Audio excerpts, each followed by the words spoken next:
May nag-advice na ba sa'yo na na alisin mo yung galit mo sa isang tao, lalo na sa pamilya mo? Kasi kapag nawala yung pamilya na yun, yung tao na yun na napaka-malapit sa'yo, pero may galit ka, mainis ka, kapag namatay yun, grabe yung pagsisisi na gagawin mo, yung pag-iyak mo. Na-experience mo na ba yung ganun? Totoo naman siya eh. Hindi rin 'di ba maiwasan na may tampo, may galit tayo sa pamilya natin. At minsan din kapag hindi naging maayos or naayos yung tampo na yun, yung galit na yun, mas nagiging worst. At minsan pa nga dumadating sa point na lalayas tayo or magkakaroon pa ng ibang panibagong galit or pangyayari na magdudulot para maghiwalay kayo.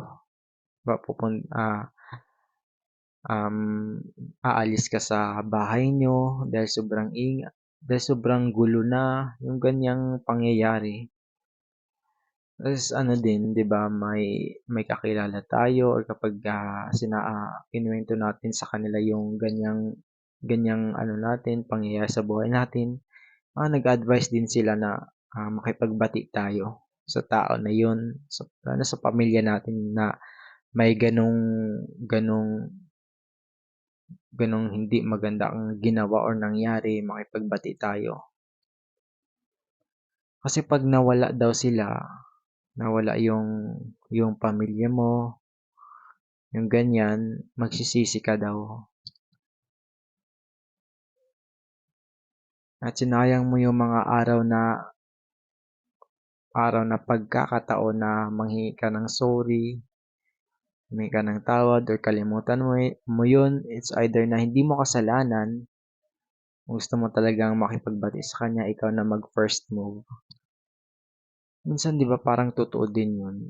Pag isipin lang natin kasi kapag nawala 'yun lang na kapag pamilya natin kapag nawala 'yun 'di ba parang sobrang lungkot.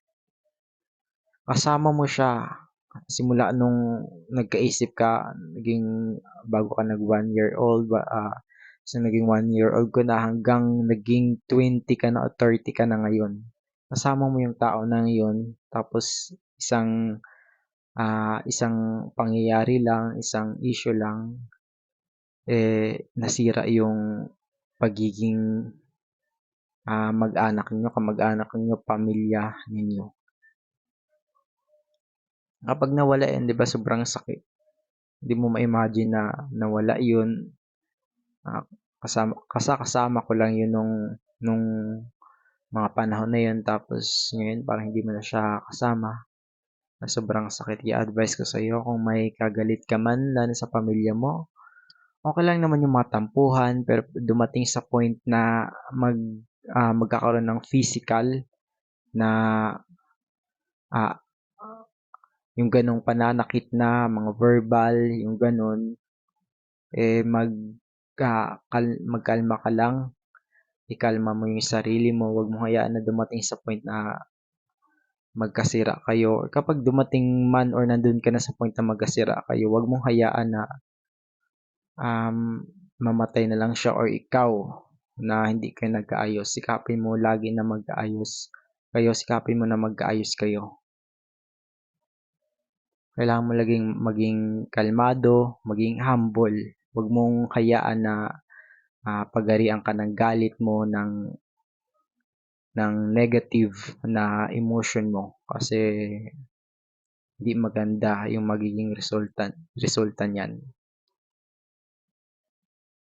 Laging sinasabi ng mga ma-experience na kahit ako, na pahalagahan mo yung pamilya mo, kahit hindi yung ibang tao.